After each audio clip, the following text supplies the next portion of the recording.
Hello everyone, welcome to the class guys. How are you guys doing? Hello Divyanshi, how are you? Good evening. Hello Khwahish, hello Nargis.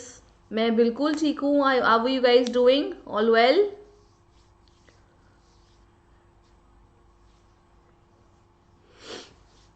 मैं बिल्कुल ठीक हूँ, एकदम बढ़िया. All well.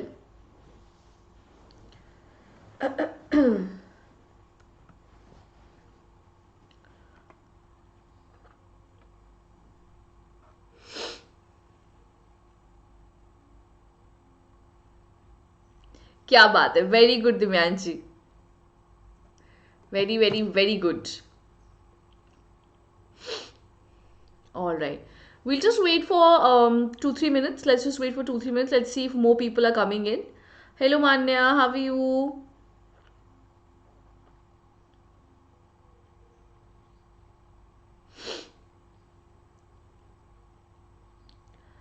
I hope everyone is doing well. Okay, so we'll just wait for 2-3 minutes. Let's see if more people are coming in, and then we'll start with this chapter on making of the Constitution. So this is a good 1.5 hour session, guys. We'll try to complete as much as possible. हम लोग पूरी कोशिश करेंगे कि हम ज़्यादा से ज़्यादा सिलेबस कवर कर सके.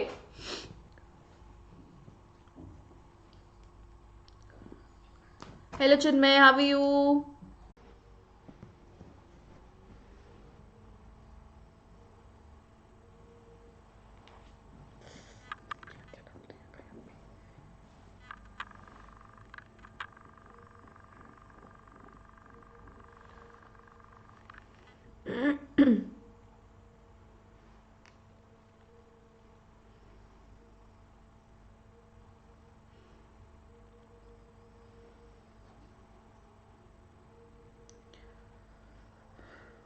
Is it better now?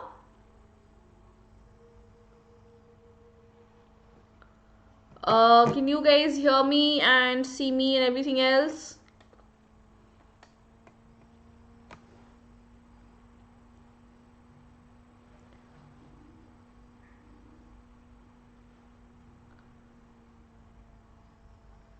Yes, it is done. All right. Okay, sorry to keep you all waiting. I don't know what happened.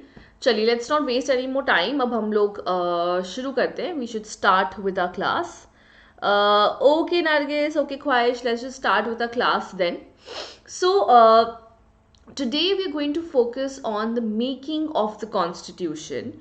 Whatever were the processes that went behind it, there were so many debates, there was so many discussion that happened, right? Constitution could not have been made in one night, isn't it? Because we have to understand that India is such a huge country with so many people having different aims and aspirations, with so many people having different needs and wants, isn't it? So we have to understand the huge process that making the constitution must have been, right? So before I begin, let me give you a context. Now, constitution was not framed at a happy occasion. What do I mean by not framed at a happy occasion? Yes, India did get independence, but at the same time, India stood divided. If you all remember, India was partitioned into India and Pakistan, right? So it was not a happy occasion for us. Yes, we were independent, we had a constitution, but since uske alawa bhi bahut sari aisi cheezein thi about which we were not happy. So just let's take a look at what was the time period, or why has it been called a tumultuous time, right? Tumultuous time का क्या मतलब है? Tumultuous time means a time where, it's a time of great hope. Yes, we were moving towards independence. We were moving towards having our own constitution. But it is also a time of disappointment. And why were we disappointed? I hope you all know already, because India was partitioned at the same time, right? India को partition भी किया गया था. इसीलिए हमारे लिए, even though it's a time of great hope because we were moving towards independence, but it was also a time of disappointment, right? So India was independent India gained independence in 1947, but at the same time it was divided as well, right? So tumultuous ka meaning, I hope you've understood, Divyanshi. It means when you feel both the things at the same time, right? You're happy also, but you are disappointed as well. Yes, absolutely, Nargis. It's because of partition. Bilkul correct. Bilkul correct.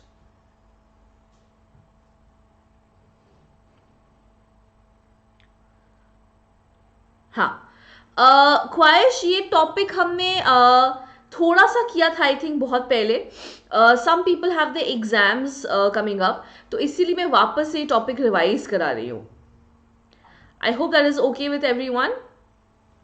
So, what all are the events which took place before the constitution was formed? So, first of all, there was the Quit India movement. We all know that was the struggle of 1942, and that was actually the last movement that India participated in before they got independence, right? है ना? So before they got independence, that was the last movement. We also have we also have fresh in our memory is what the Subhash Chandra Bose did. He formed the INA, or the Indian National Army, with the help of foreign aid, with the help of Japanese, and the Indian National Army, right? The Indian National Army was basically there to make India free. So Quit India movement was the last struggle which was launched by Gandhiji, and this was basically so as to make sure that the Britishers would quit India. And इसका जो last का deal हुआ था, that was कि if Indians participate in the Second World War, अगर Indians participate करेंगे Second World War में, then Britishers would have to leave India after the war. So this was the final nail in the coffin. Hello Nitya, how are you? So these are some things which are still fresh in the mind of the people, right? Now, apart from this, there was another upsurge which has taken place. That was the Royal Indian Navy in Bombay and other cities in the spring of 1946. So these are small upsurges, or you can say small rebellions that we are talking about. So it's not just कि बड़े rebellions की ही हम बात कर रहे हैं, right? We are also talking about some small rebellions which happen, right? So small rebellions में हमारे पास है Royal Indian Navy, which later on became the Indian Navy. They also revolted against the Britishers. उन्होंने भी Britishers के काम करने से मना कर दिया था. Now, why do you think this would have had an impact on the Britishers? It's the Navy, right? It's okay, Nitya, no worries. It's the Navy. The Navy is responsible for transferring goods from India to Britain, from Britain to India, right? So जब ये सारी चीज़ें अगर Britain की हम trade की बात करें, इंग्लैंड की ट्रेड की हम बात करें, it's actually dependent, right? It's actually dependent on the Royal Indian Navy. So अगर Royal Indian Navy ने Britishers का काम करने से मना कर दिया, then definitely it will have an impact on them, right? It will definitely have a huge impact on them, isn't it? Unknown, आप क्या पूछ रहे हो? मुझे समझ नहीं आया. So is this clear, guys? Have you understood all the points in here? On the first slide, have you understood all the points? Is there any difficulty? Please let me know.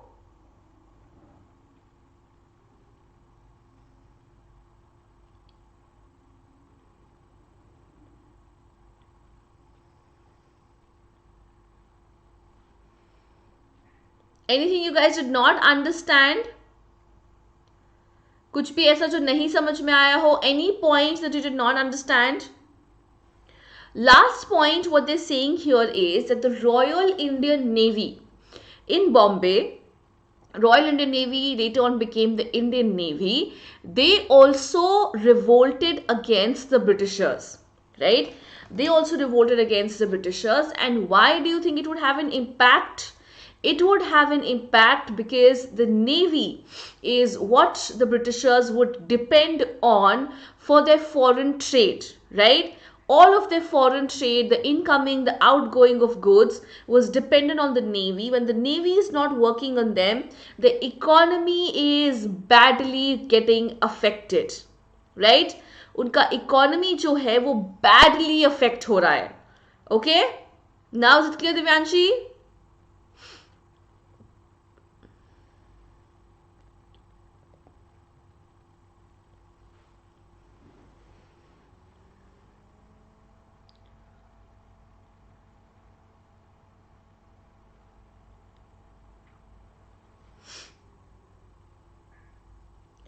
Hello Sandeep. Khwahish and unknown, बच्चे आपने क्या post किया? Do you want me to answer these questions for you?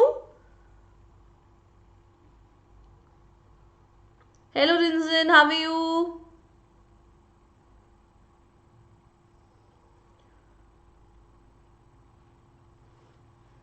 चलिए, let's move ahead.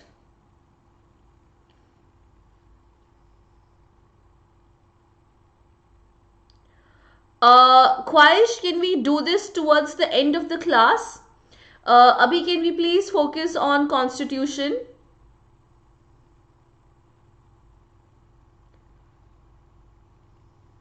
Please pose these questions towards the end of the class.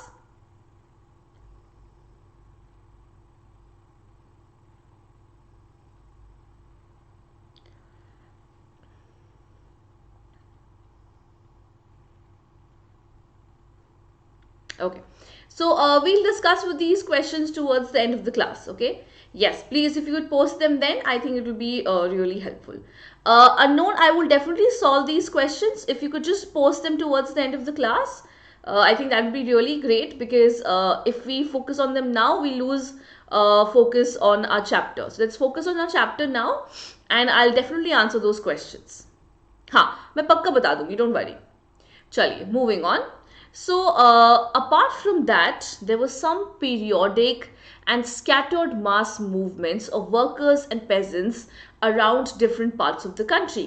We are already aware about this, right? What happened in Khera, what happened in Khera, what happened in Ahmedabad, what happened in Champaran. We are already aware of this, right?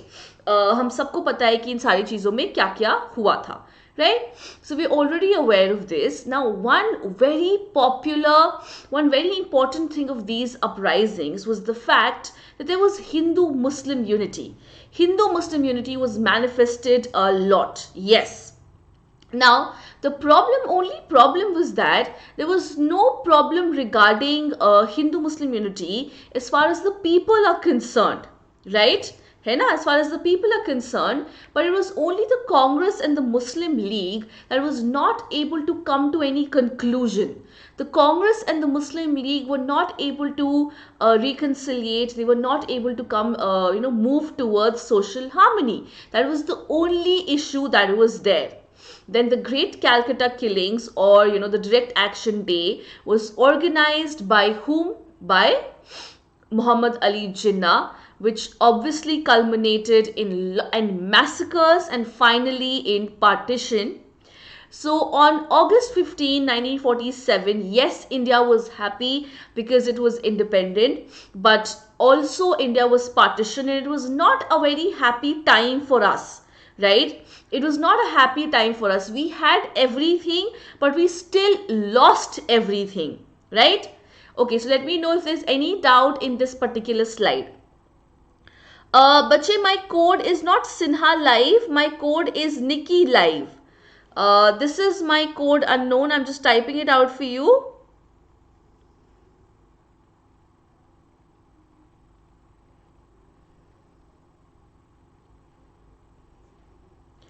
This is the code which you will have to use. Any doubts here? Anyone has not understood something? You can let me know the points which you have not understood. I'll clear them up for you. Chinmay, Nitya, any issues? Khwahish, Rinzin, Unknown, Nargis.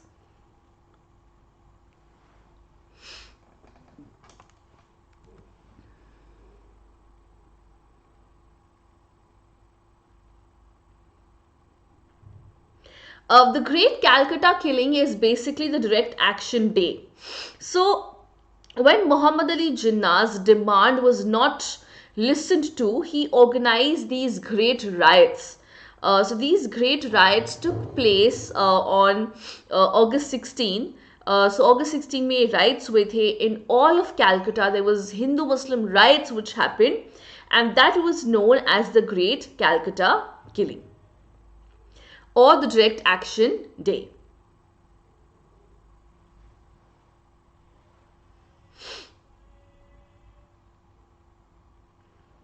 I hope you understood, Nargis, now.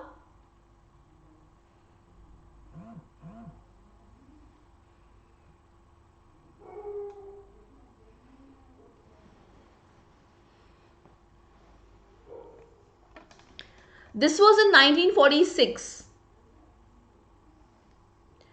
This was in 1946. He organized them in 1946. And then obviously a year later, we had to be made independent. All right, should we move on? Yes. So, we all know what partition did to us, right? Lots of Hindus and lots of Sikhs and Muslims, they were uprooted from their homes. They had to face this cruel choice of either being at that part or this part. They had to take away, उनको अपने घरों से बाहर आना पड़ा, उनकी जो age old roots थे वो उनसे छूट गए, right? And many of them, millions and millions of them had become refugees, right? They were on the move, Muslims into East and West Pakistan, Hindus and Sikhs into West Bengal and eastern half of Punjab. All of these people had to suffer the most actually. सबसे ज़्यादा किसी को suffer करना पड़ा है तो इनको ही करना पड़ा है, because they were moving from different places. They had to leave the ancestral homes. बड़े बड़े घर थे वहाँ पे लोगों के, उनको छोड़ के आने पड़े, उनको अपनी property छोड़ के आनी पड़ी. They lost also. N number of women were raped, N number of women were kidnapped, they were sold off, sometimes they were married off, they did not reach their destination, most of them died before they reached their destination. If you've seen Bhag Milkha Bhag, you would realize how these refugee centers were. They were not a happy place. You hardly got anything to eat, nothing, है ना? बच्चे देखो, there was this choice which was given to them that all the Hindus who want to stay in Pakistan can, and all the Muslims who want to stay in India, they can, right? But because of these Hindu-Muslim riots, okay, because of this Hindu-Muslim hatred which was there, particularly in that year, that was the reason that people decided, that the Hindus decided that they are going to move back to India. And जो यहाँ के Muslims थे उनको लगा कि भाई हम पाकिस्तान चले जाते हैं, because that is our country, that is where the Muslim majority would be. तो इसीलिए उनको छोड़ के आना पड़ा सब कुछ, because they could not have brought everything with them, right? They were on the move, they could not have brought anything with them, right? So ये बहुत एक मेजर इशू था. And apart from this, another major issue was the problem that we were facing because of the princely states. Now, during the British Raj, right, approximately 1/3 of the area was under Nawabs and Maharajas, and they owed their allegiance to the British crown. But they were mostly left free to govern their area the way they wished it was, the way they felt that it was okay. So they were governing it, right? But once India was independent, and once the British rule had ended, the British constitutional rights and the privileges remain ambiguous, in the sense कि what would be the status of these princely states? What will we do with them? वो क्या करेंगे? Are they going to remain independent? Are they going to become a part of the Indian Republic? What are they going to do? Right वो ऐसा क्या करेंगे, वो एक बहुत मेजर मुद्दा था. And actually getting them to become a part of the Indian republic was a very difficult thing, was a very difficult thing, बहुत बहुत बहुत डिफिकल्ट रहा. There was some they actually wanted to be independent, वो independence चाहते थे, वो चाहते थे कि उनको अलग देश डिक्लेयर कर दिया जाए, बट देन ऑब्वियसली हिंदुस्तान के बहुत छोटे छोटे टुकड़े हो जाते, so that was not possible. So there were some demands which were kept. उसमें से एक मेजर डिमांड ये था कि जो उनकी प्रॉपर्टी है, the property which they have will not be taken over by the government. So there was this observer who remarked that some Maharajas now began to luxuriate a wild dream of independent power in an India of many partitions. तो यहाँ पे क्या हुआ, there were some Maharajas who wanted independent power in India, right, of many partitions. इसका क्या मतलब है, India already has been partitioned in terms of India and Pakistan, but now when the Maharajas wanted independence, that means India would have been partitioned again and again and again and again. और हिंदुस्तान के literally अगर ये नहीं मानते तो हिंदुस्तान के छोटे छोटे छोटे छोटे टुकड़े हो जाते, और I don't know, Hindustan might have ceased to exist even. Right? Is this clear, guys? Have you understood? Is there any doubt?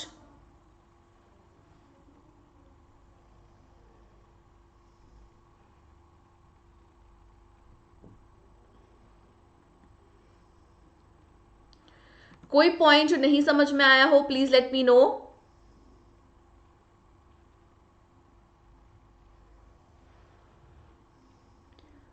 Any point that you did not understand? ख्वाहिश, नरगिस, रिंजिन, नित्या, बच्चे आपको क्लियर?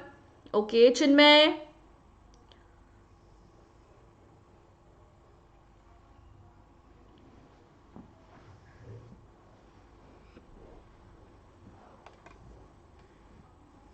चलो ओके, तो आगे बढ़ते हैं. Let's move ahead. So before the constitution could be formed, we had to focus on the making of the Constituent Assembly. What is the Constituent Assembly? Constituent Assembly is an assembly of all the members who would be responsible for making of the Constitution, right? तो हम अब देखते हैं कि Constituent Assembly form कैसे हुई, who were the members, who all were included, who were not included. Everything we'll be looking at in detail. So the members of the Constituent Assembly was chosen on the basis of Provincial Elections of 1946. So 1946 में some provincial elections happened, and those who won in the elections, those who won on the seats, or those who got the majority of votes, they were chosen to be a part of the Constituent Assembly. Why? Because obviously they were popular and that is why they were voted. तो इसीलिए उनको Constituent Assembly का part बनाया गया. So apart from these members, there were some other members, there were some other representatives as well. So the assembly had representative of princely states. So princely states representative आए थे, right? Because these states had to join the union one by one. So what are their aims and aspirations? That also has to be kept in mind, right? So that is why we had representatives from the princely state as well. Now Muslim League chose to boycott the early sittings, and so it effectively became a one-party show. So Muslim League, even though it was a part of the Constituent Assembly, decided not to participate in the discussions of the Constituent Assembly, and hence it became a one-party show because 82% of the members of the assembly were from Congress. So it might feel that, it became a one-party rule and Congress's view would have dominated the entire constitution, but that was not the case, because the members of the Congress also came from wide variety of backgrounds, and since they came from wide variety of backgrounds, they had a wide range of views as well. So some were atheists, some were members of the RSS or the Hindu Mahasabha. So we had different members of the Congresses having different viewpoints. So it could not have been a one party show, right? Is this clear, guys? Any doubts on any of the points here?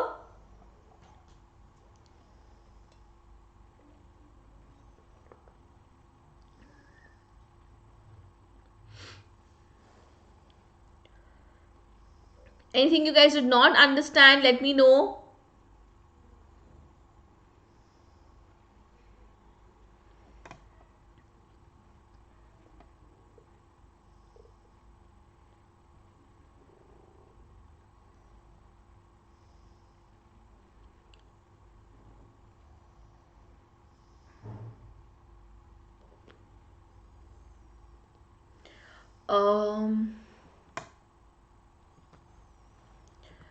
बच्चे ये ना वो जो टमल्टियस time जो इस वाले section के अंदर है, टमल्टियस टाइम देखना, उसमें ना टुवर्ड्स द एंड लिखा होगा,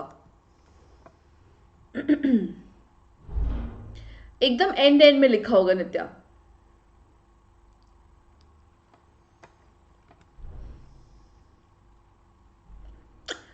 Provincial elections. So provinces now, the Britishers had realized that they had to give some power to us. So once the INA, once the Indian National Congress was formed, what happened, there were some provinces in which Congress was allowed to put up its representative and the elections would happen. Most of the power, as in the important powers like the governor and all of that, still remained with the Britishers. Obviously, the provincial elections or the Congress was also, it was mandatory for them to report to the Britishers only, right?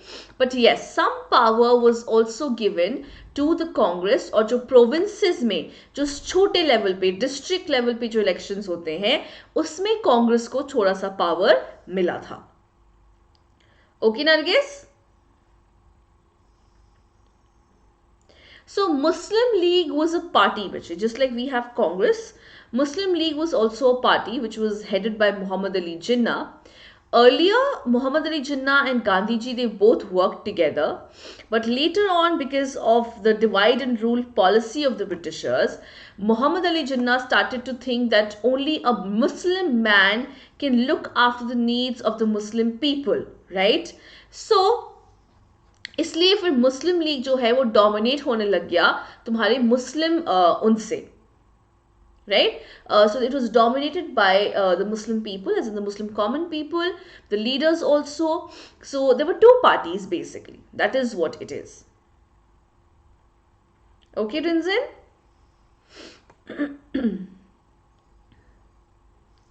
Alright, so let's move on. आगे बढ़ते हैं. Now, there were some people who were socialist in their economic philosophy, and there were some people who wanted to defend the rights of the landlords. So here, we're talking about how varied or how diverse was the view of all the congressmen who were working in the Constituent Assembly. So, there were some who were atheists, there were some who were secularists, and there were some who were members of the Congress, members of the RSS, of the Hindu Mahasabha. So yes, definitely they were very religiously inclined. There were some people who were socialists in their economic philosophy, and there were some people who were defending the rights of the landlord, right? Isn't it? So, hello Akash, how are you? Apart from this diversity, so Congress initially Congress had this diversity, right? Congress के अंदर खुद इतनी diversity थी, but to make sure that the constitution is framed by diversified groups, independent members of different caste and religious groups were invited, and women were also invited to ensure participation of women. So apart from Congress being so diversified, right, there were some members, there was some representative of independent caste and religious groups All right, so different caste and religious group and independent members, or the heads of these members, they were invited, right, so that their aims and aspirations could also be looked after. Women were also were invited in the making of the constitution, so that their needs and aspirations and aims could also be taken into account, right. So this is what your this is how Congress became a diversified group, and Constituent Assembly was not made by one person, or you can say, or by one party. It was rather had viewpoints of so many different individuals, right. So there were some law experts as well, because yes, constitution is making law, so law experts are mandatory. The intense debates, the debates which took place in the Constituent Assembly, obviously reflected the diverse opinions of the people. The Constituent Assembly, the debates of the Constituent Assembly was also affected or influenced by the opinions that were expressed. बच्चे ये साथ में ही होगा इसके, religious वाला जो है ना, जो रिलीजियस वाला पॉइंट है ना, उसके साथ ही होगा ये. चेक करो, मिला.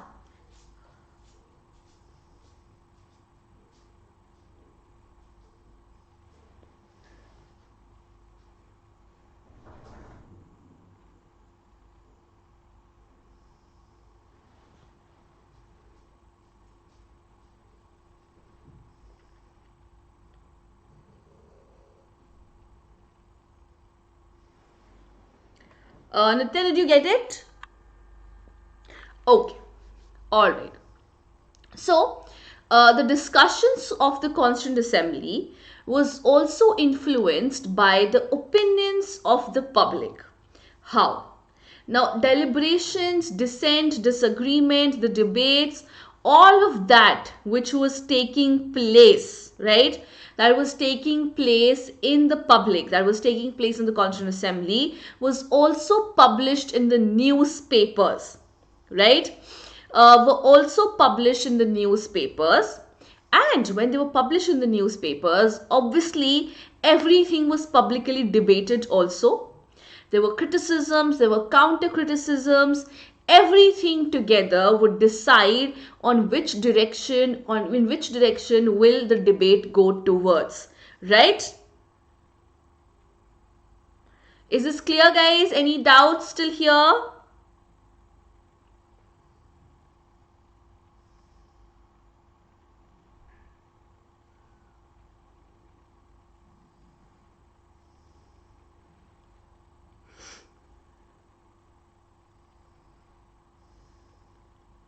Any doubts still here, guys? Anything you did not understand, please let me know.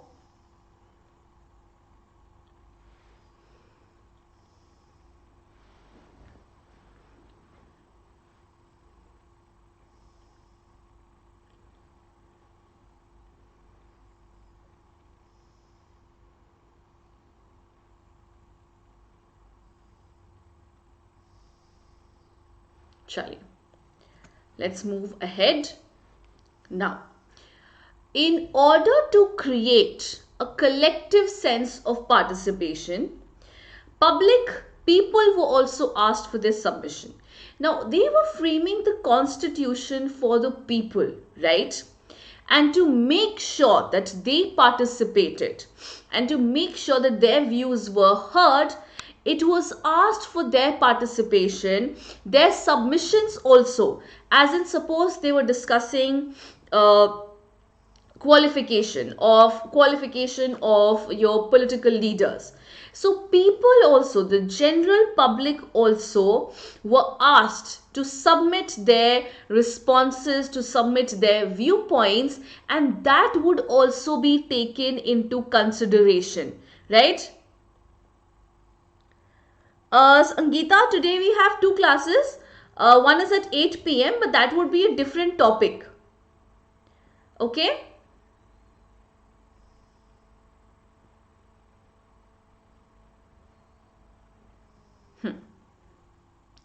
So there were thousands and thousands of reports that would come in, hundreds of responses that would come in, right? So there were hundreds of responses sampling, जैसे कि for example we have the one ashram Swaraj Sangh.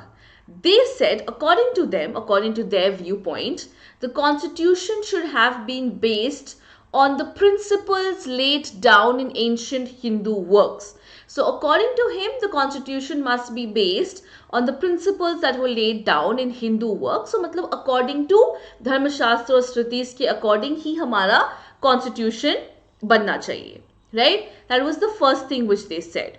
Apart from that, they also wanted that cow slaughter should not be allowed, and all these butcher houses should be shut down, right? हाँ बच्चे, we'll have a history class only. Yes. There was some low caste group also. They demanded that ill treatment by the upper class should be stopped. There should be reservation on the seats of some seats on the basis of legislatures, on the basis of their population, in legislatures, government departments, local bodies, etc. So I hope you understand what reservation is, right? So there should be reservation of seats for whom?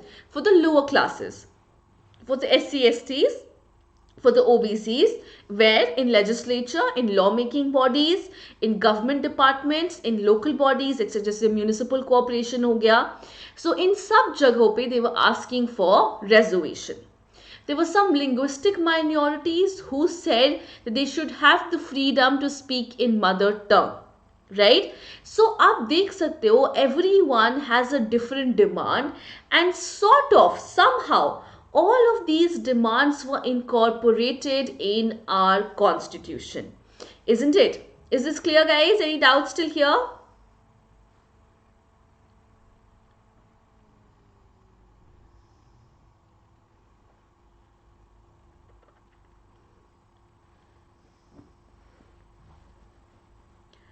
Anything you did not understand?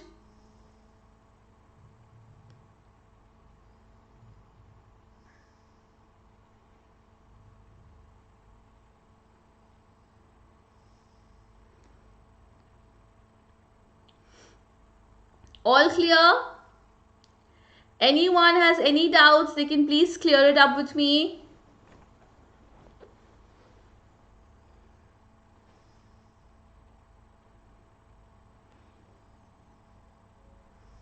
Divyanshi बच्चे आपको clear है? Any doubts?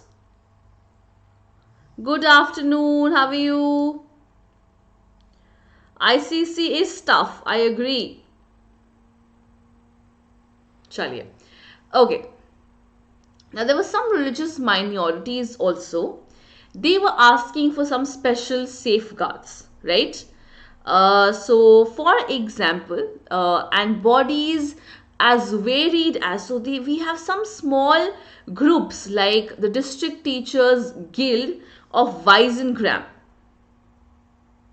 One ashram Swaraj Sangh was basically you can say a Hindu dominated group, like we have the RSS, the Hindu Mahasabha. Similarly, the one ashram Swaraj Sangh was a group like that, which was dominated by Hindu principles.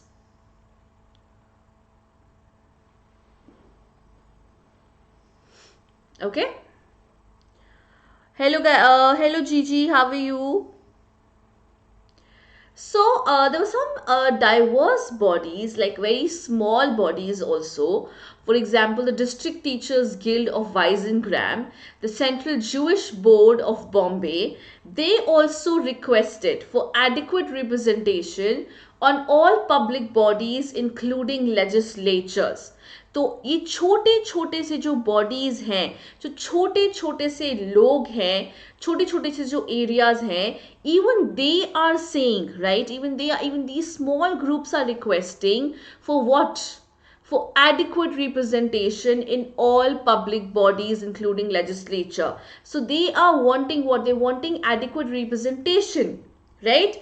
कि उनको भी representation मिलनी चाहिए, उनके लिए भी reservations होनी चाहिए in all of the public bodies as in all of government institutions including legislature. मतलब legislature में भी it should be there, right? Is this clear, guys? Any doubts still here? So this we finished the making of the Constituent Assembly, and now we move on to the other section. Any doubts still there?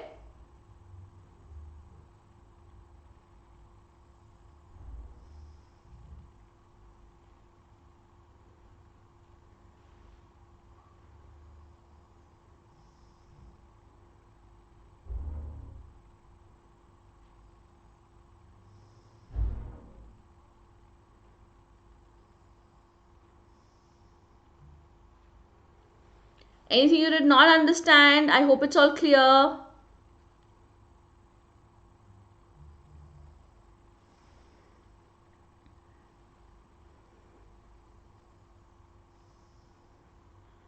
Chaliye. Okay. Let's then focus on the dominant voices. Who are the dominant voices in the Constituent Assembly? So Constituent Assembly had around 300 members. Of these, six members played some very important role. So we have Jawaharlal Nehru, we have Vallabhbhai Patel, and we have Rajendra Prasad. These people played the most important role in the Constituent Assembly because they were responsible for bringing in some of the most crucial things which will be important for our constitution making. So Nehru ji passed on what is known as the Objectives Resolution. What is objective resolution? Objective means the objectives which will be kept in mind while making the constitution. No law, no statement, nothing in the constitution can go against the objectives of our constitution. You must have read the preamble. The preamble says that India is a secular sovereign land, isn't it? What is secular? There's no division on the basis of religion, which is absolutely true. Whatever laws are passed, it is on the basis of the fact that it does not harm the secularity of our nation, right? It is a sovereign nation. So all of the laws which will be framed, it will be on the basis of these objective resolution. If they go against the objective of our constitution, it will not be accepted as a law, right? So he gave the objective resolution. We also have the Indian national flag, which was given by him. So he said it would be horizontal with saffron, with tricolor. So saffron would be there, white would be there, and there would be dark green with the navy blue chakra or the wheel in between, right? So this was Jawaharlal Nehru contribution. Apart from this,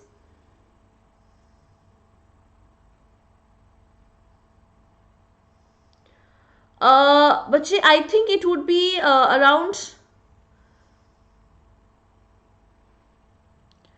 I think there were 300 members, not 299. It must have been a small mistake.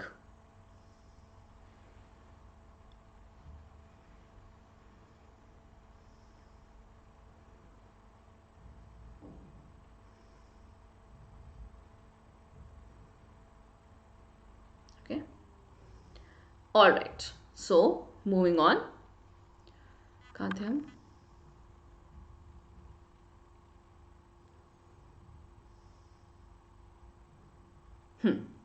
So Nehruji is done. After that, we have Patel. So Patel was mostly working behind the scenes.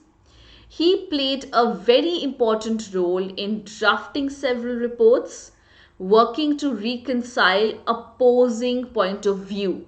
So he would draft all the reports, all the dissent, all the discussion, all the debates that were taking place in the Constituent Assembly, and he would work to reconcile opposing views. So there would be a lot of people with opposing viewpoints, right? They have to be reconciled. They have to be brought to a decision, okay? That work was done by Patel. So I think that was really difficult. Rajendra Prasad was the president of the assembly. He had to make sure that the discussion always happened on constructive lines and made sure that every member had a chance to speak. See, when you're discussing something, you're bound to digress a little. आप हो सकता है इधर उधर चले जाओ. So he had to make sure that discussion was always on good lines on what they were actually discussing, right? And it was constructive, and he made sure that everyone sort of got a chance to speak. Clear?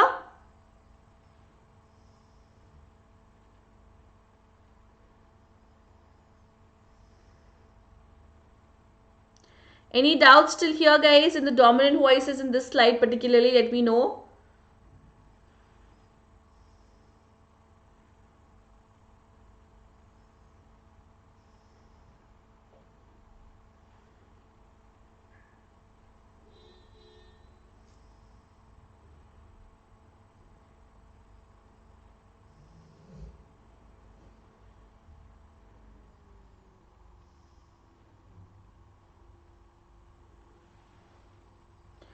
Anything you guys did not understand?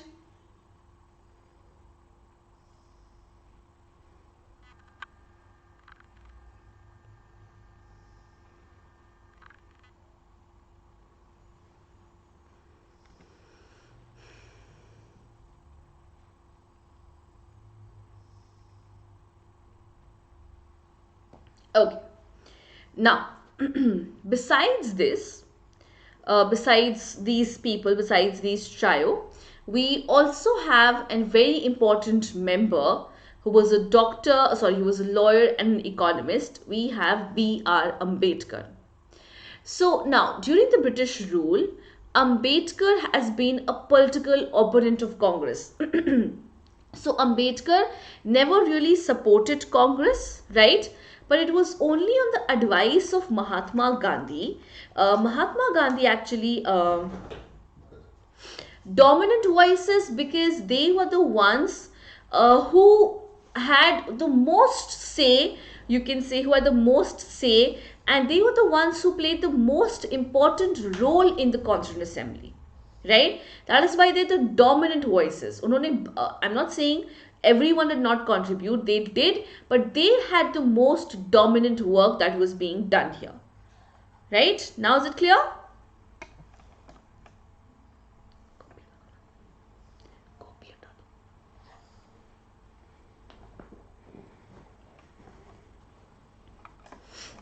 That is why they're the dominant voices. Okay, Rinzin? Clear now?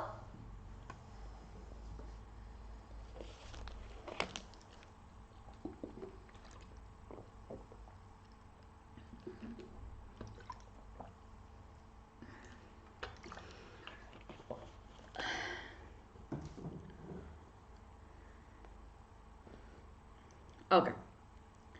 Let's move ahead then. So next whom we have is B.R. Ambedkar. So he was a political opponent of Congress. He did not agree with the politics of Congress, but it was on the advice of Mahatma Gandhi that he was asked at independence to join the Union cabinet as the law minister.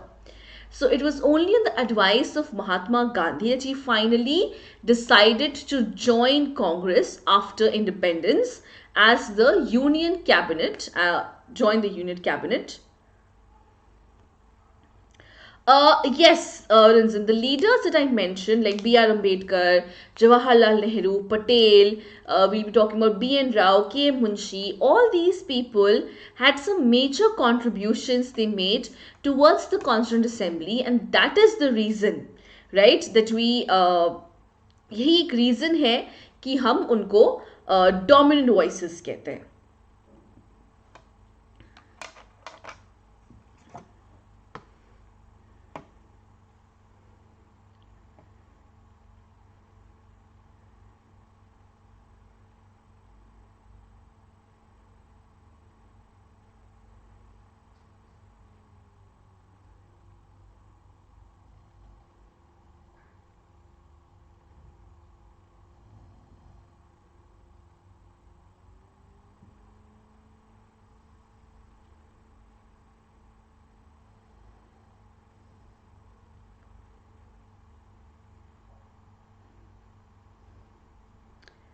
Rinzan, I hope you understood the doubt. I hope it's clear.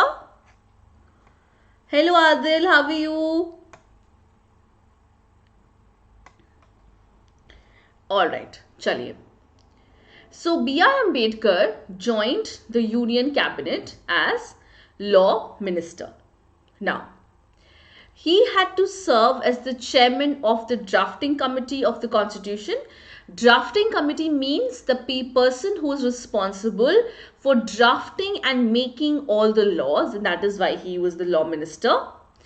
Serving with him were two officers. There were two other lawyers who were K.M. Munshi from Gujarat and Aladi Krishnaswamy Iyer from Madras. Now, they also gave critical inputs when the constitution was being framed. So constitution was being framed. So constitution has all the laws, right?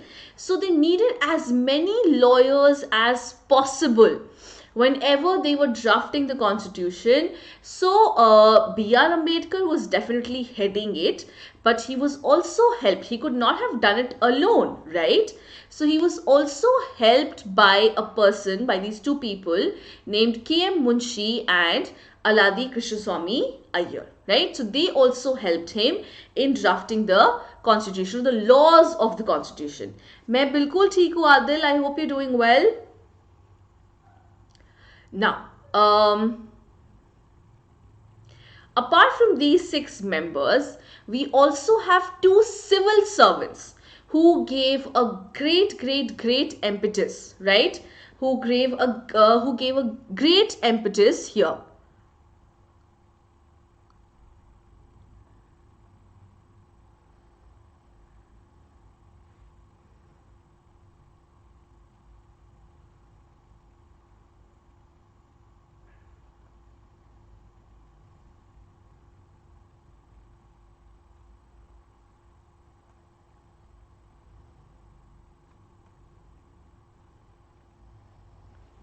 All right. Guys, can you please, someone can please send Gautam the link for this YouTube session, because he just dropped me a text, but I can't text him back. So if please someone could do that, that'd be really great. He wants to join the session. So apart from this, apart from these 6 members, we have 2 members, 2 civil servants, right? So we have 2 civil servants. We have B.N. Rao. They were also responsible, right? They were also responsible for doing what? They were also responsible for helping whom? They were also responsible for helping. Whom are they helping here? B.R. Ambedkar. They were also responsible for helping B.R. Ambedkar in framing the constitution, particularly in framing the laws of the constitution, right?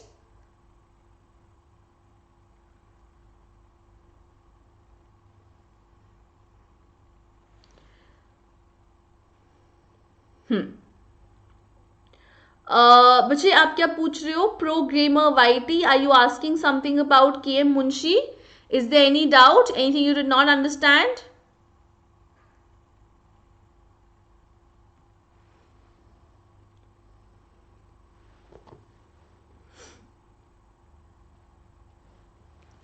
So they are the ones who helped him.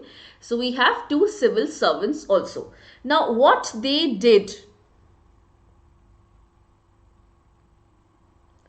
हाँ, yes, absolutely Nargis, उनको B.R. Ambedkar को help किया, absolutely. Okay, all right नित्या, फिर कोई बात नहीं, let it be then. Let it be. I'll give him the link after class. He can watch the recordings. Alright, so now what was their job? Their job was to prepare a series of background papers, right? He had to prepare a series of background paper based on the close study of political systems obtaining in other countries.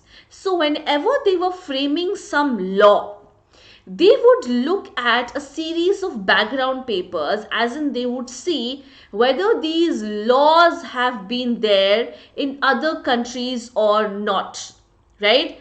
Once they saw these laws that were there in other countries, they would try to draw from that. उससे समझने की कोशिश करते थे, उससे जानने की कोशिश करते थे, and then they would draw a series of sample papers, background papers, okay, that this was the case, ऐसा था, ऐसा ये वाला लॉ इस टाइम पे आया, इसका रिएक्शन ये था, people were happy, people were not happy, everything was done in detail, right? So यहां तक क्लियर है? किसी को कोई doubt till here?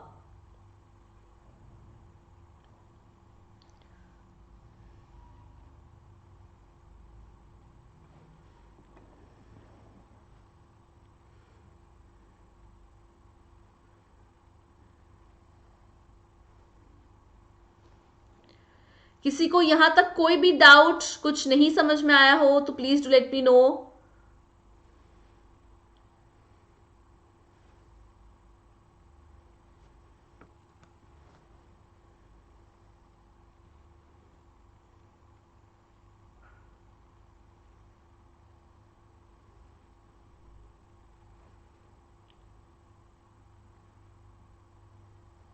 Okay. So there was another person named S.N. Mukherjee. Now, what was his responsibility? He had the ability to put most of the intricate proposals in the simplest of terms possible, right? Now, these laws are really difficult. Like हम लोग जो पढ़ते हैं, हाँ बच्चे आज 4 बजे class होगी. Yes. We'll be doing Bhakti Sufi.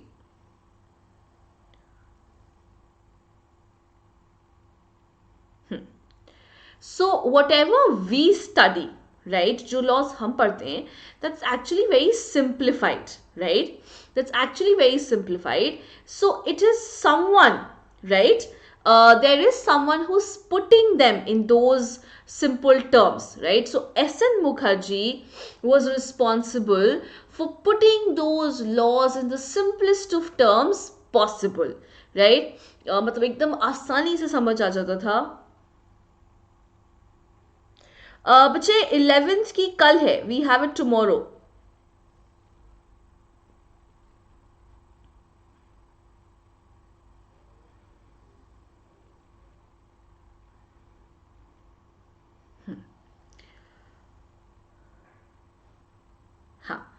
So it could be easily understood. बहुत ईजी समझ आ जाता था. उनकी बातें बहुत ईजिली समझ आ जाती थी, specially the laws that he would frame in the simplest of terms possible, right?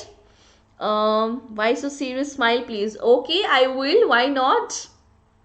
So, and Ambedkar himself had the responsibility of guiding the drafting constitution through the assembly.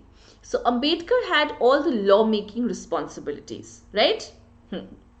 Clear? बच्चे MCQ sessions जो हैं आपके, they happen on Unacademy special classes, which happens on the app. So you can join there, because there I can conduct polls and it's easy for me to conduct those MCQ sessions. So you can generally definitely come there.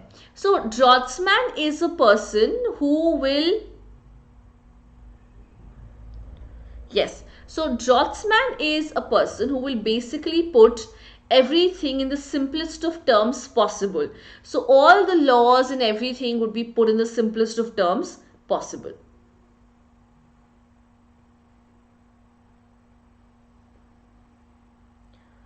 Okay, gamer, I will launch a session for that also, don't worry.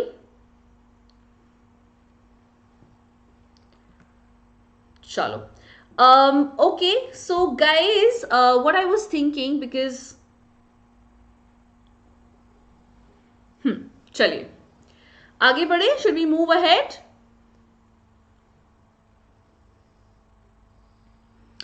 Okay, so now let us focus on the vision of the Constitution. Now, on December 13, 1946, Jawaharlal Nehru introduced the Objectives Resolution, which I've already explained what is Objectives Resolution. It is a momentous resolution that defined the outlines, right? Defined the ideals on which independent India was to work. It provided a framework, it provided a sort of blueprint of how the constitution making is to proceed, right? So everything that would be decided on the basis of the objectives resolution. So according to objectives resolution, okay Chinmay, no issues, please take care. So according to the objectives resolution, India was to be an independent sovereign republic. I hope you know what a sovereign is. A country which is free to decide its internal and external matters without any foreign control, right? And republic is when the head of the state is not hereditary, right? So head of the state, which is the president, is indirectly chosen by a representative, but they are not hereditary. वो hereditary नहीं होते हैं, right? So yes.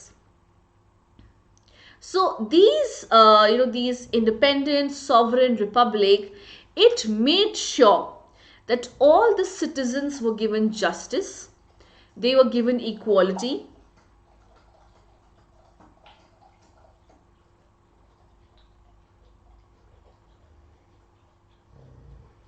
What happened, I guess? What are you asking?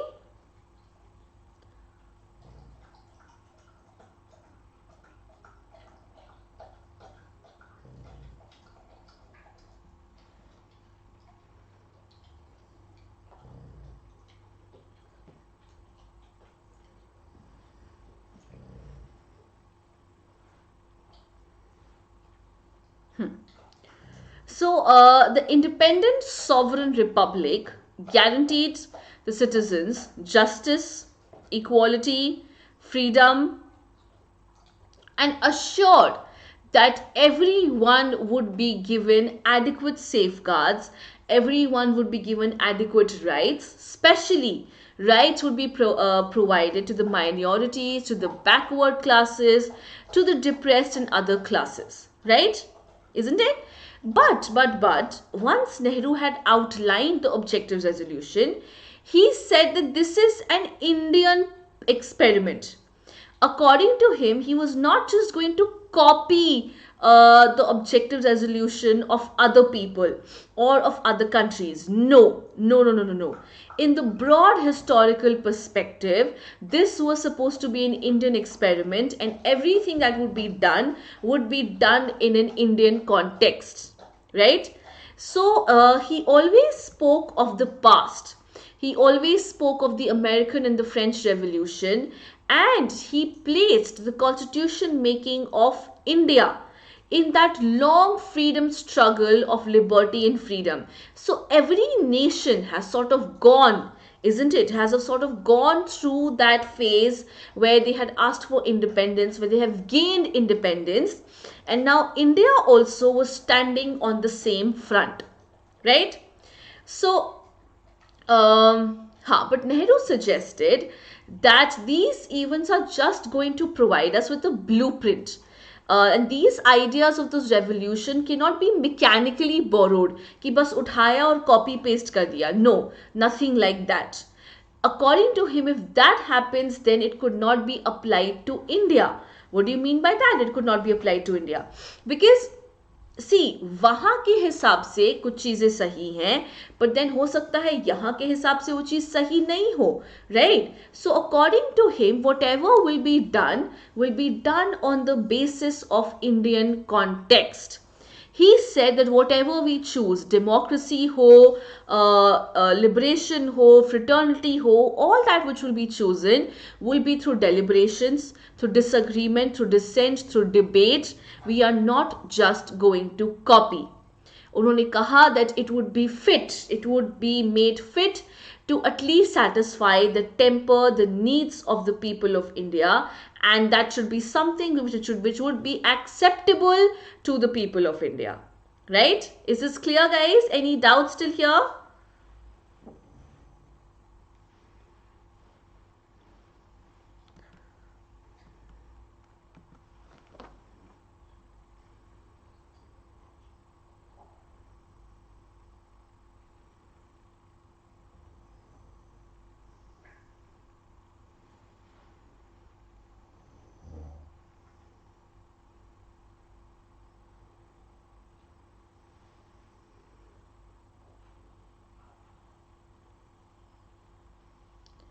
Anything you guys did not understand, let me know.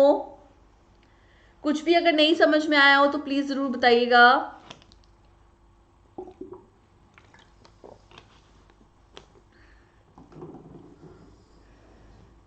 चलिए.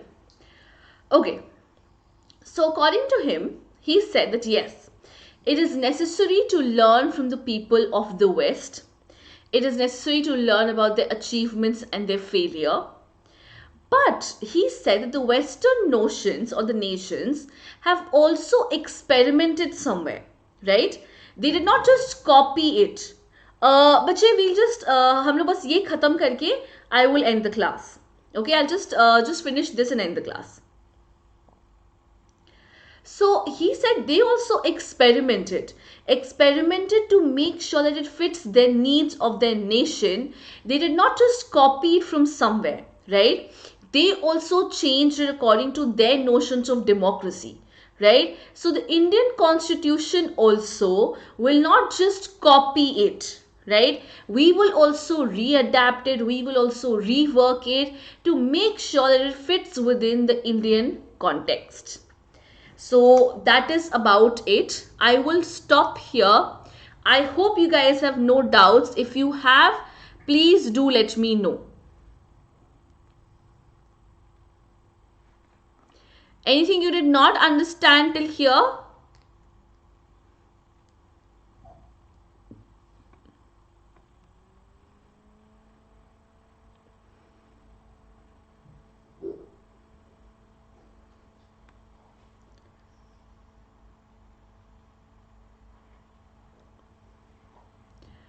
यहां तक अगर कुछ नहीं समझ में आया हो गाइस तो प्लीज लेट मी नो.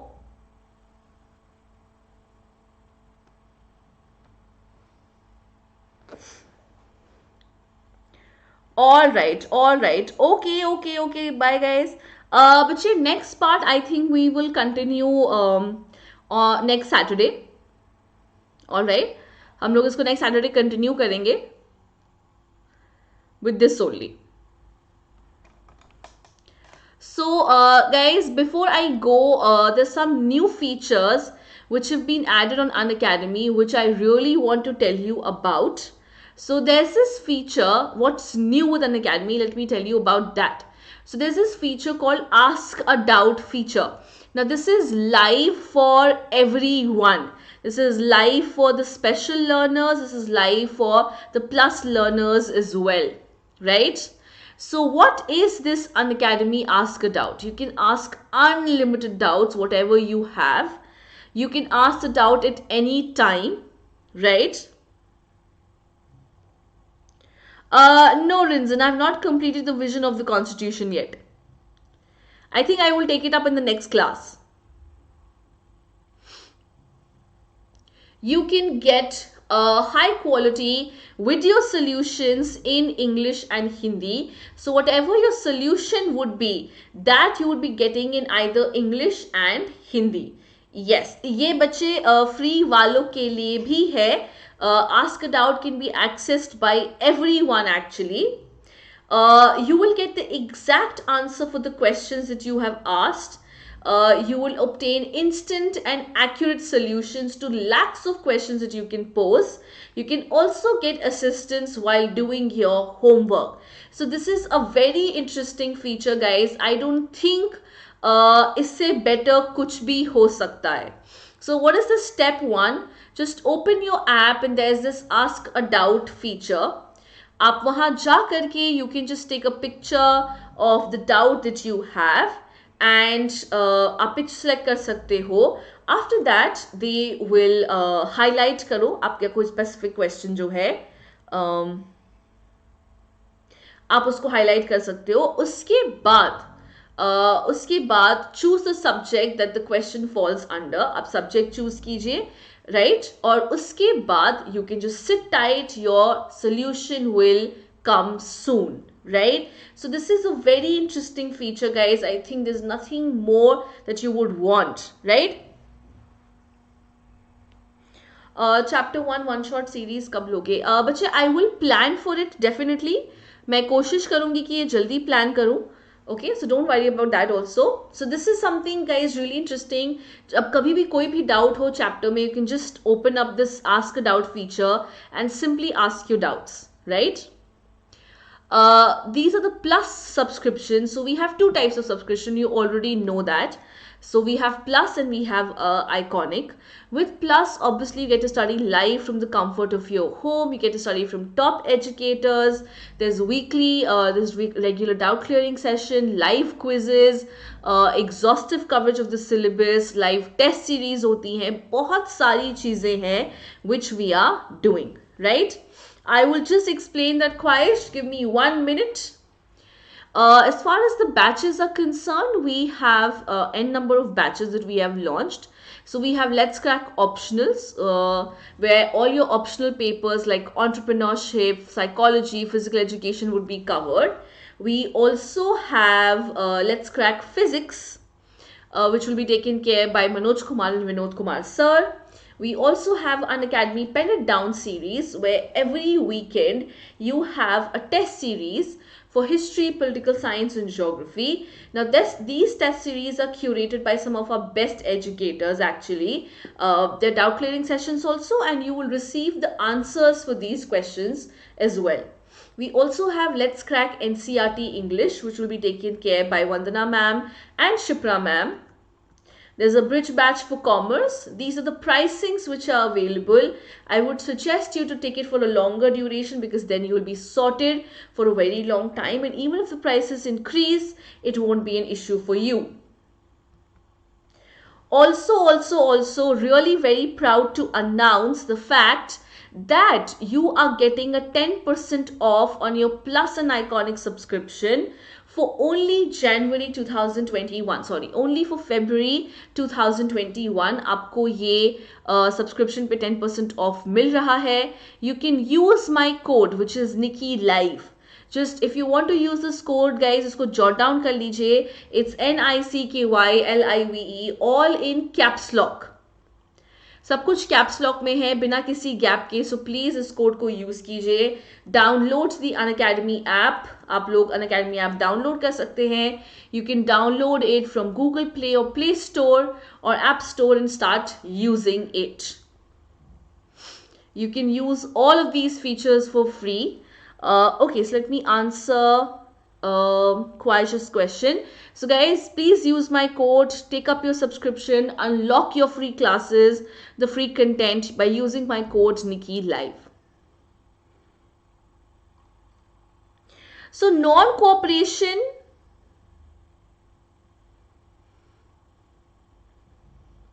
देखो why? Because उन्होंने इसको epoch क्यों कहा है? Because Gandhi ji was known by non-cooperation, right?